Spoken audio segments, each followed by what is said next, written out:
اگر ایک ڈاکٹر آپ کو میڈیسن یا ادویات لکھ کے دیتا ہے اور قریبی میڈیکل سٹور کے علاوہ وہ کسی بھی میڈیکل سٹور سے نہیں ملتی تو وہ ڈاکٹر نہیں ہے، وہ میڈیکل یا فارماسیوٹیکل کمپنی کا دلال ہے۔ ایک ڈاکٹر کا کہنا ہے کہ آپ اس سرکاری ہاسپٹل کے اندر کیوں آئے؟ اگر آپ نے یہاں آنا ہے، گالیاں بھی سننی ہے، ذلیل بھی ہونا ہے اور تذلیل ہونا آپ کی مقدر کے اندر ہے، ایسے آپ کو انتظار بھی کرنا پڑے گا، لائنوں میں بھی لگنا پڑے گا، ہماری گالیاں بھی سننی پڑیں گی، ہماری بدتمیزی بھی برداشت کرنی پڑے گی۔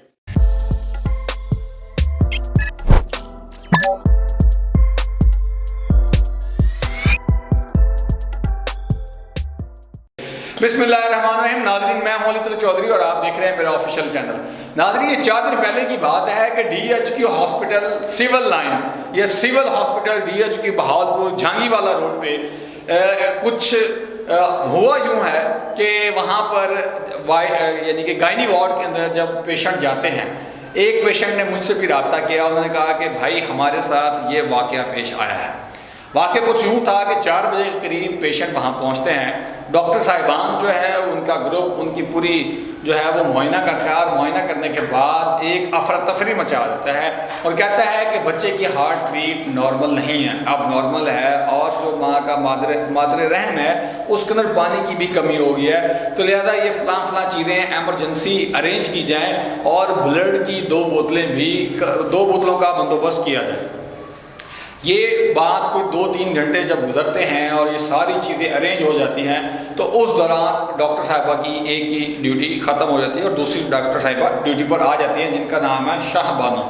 شاہ بانو صاحبہ ڈیوٹی پر آتی ہیں اور آتے ہی آپریشن تھیٹر میں چلی جاتی ہیں۔ آپریشن تھیٹر سے جب وہ باہر آتی ہیں دیکھتی ہیں کہ لمبی لائن لگی ہوئی ہے مریضوں میں، تو وہ 2-4 مریضہ کو بلا کے کہتی ہیں جی آپ کی رپورٹس یہ ہیں وہ ہیں، آپ لوگ گھر چلے جائیں، آپ کو آپریشن کی ضرورت نہیں ہے۔ جب اس خاتون کی باری آتی ہے جس نے ہم سے رابطہ کیا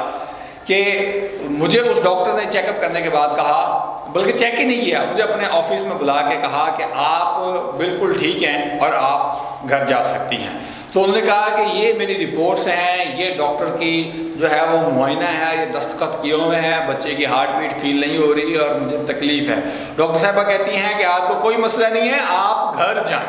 پھر بحث و مباحثہ اور تکرار شروع ہوتی ہے تو ڈاکٹر صاحبہ کہتی ہیں کہ آپ کو ذلیل بھی ہونا پڑے گا، گالیاں بھی سننی پڑیں گی، لیکن آپ ابھی اس وقت گھر جائیں۔ ڈاکٹر صاحبہ نے تحریر لکھی اور زبردستی ان سے انگوٹھے لگوا لیے،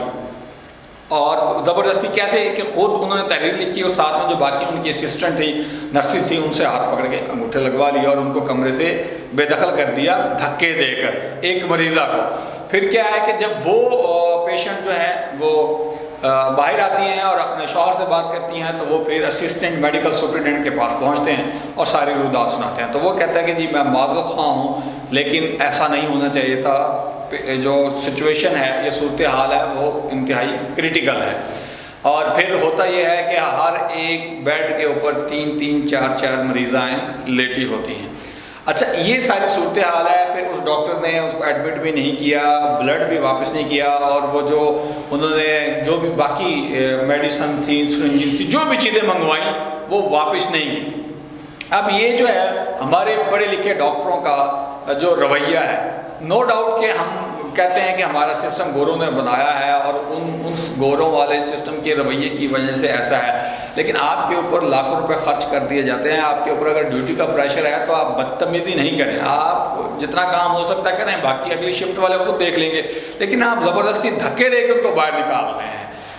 ابھی میں یہ ویڈیو بنا کے آپ کو، آپ کے اسسٹنٹ ایم ایس کو اور ایم ایس کو پرسنلی ان باکس کروں گا۔ اگر ڈاکٹر صاحب، ایم ایس صاحب، آپ نے ان کے خلاف محکمانہ کارروائی نہیں کی تو آپ کے ڈسٹرکٹ ہیلتھ آفیسر کے پاس بھی جاؤں گا اور ریجنل ہیلتھ آفیسر کے پاس بھی بذات خود حاضر ہوں گا اور سوشل میڈیا پر باقاعدہ آپ لوگوں کی اس نااہلی،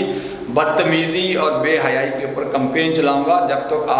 تک آپ لوگ ٹھیک نہیں ہو جاتے۔ ناظرین، آپ کے ساتھ کیسا ایکسپیرینس رہا جب آپ سرکاری یا سول ہاسپٹل کے اندر جاتے ہیں؟ کمنٹ باکس میں لازم مینشن کیجیے گا۔ مجھے اجازت دیجیے، بہت شکریہ، اللہ حافظ۔